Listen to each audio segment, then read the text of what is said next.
kinukunan mo, dapat pinag-alam mo. Para maliwanag. Mas maganda na para ano eh. Kunyari talagang ano eh, oh. Lagyan natin sa kanyan, ha?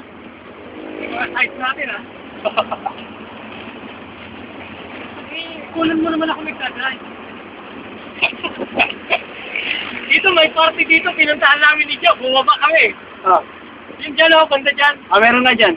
Ang ganda, kitang-kita talaga yung bay. Yan, oh, bumaba kami dyan, eh. Sabi ko, kunan mo nga ako.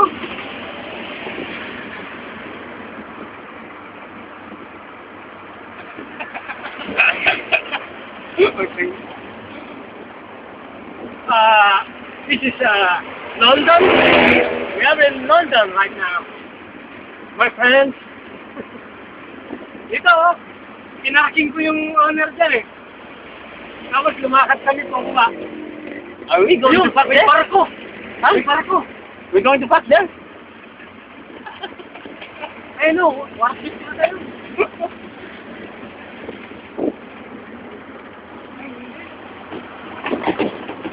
Barko-barkuhan mo lang. Barko-barkuhan.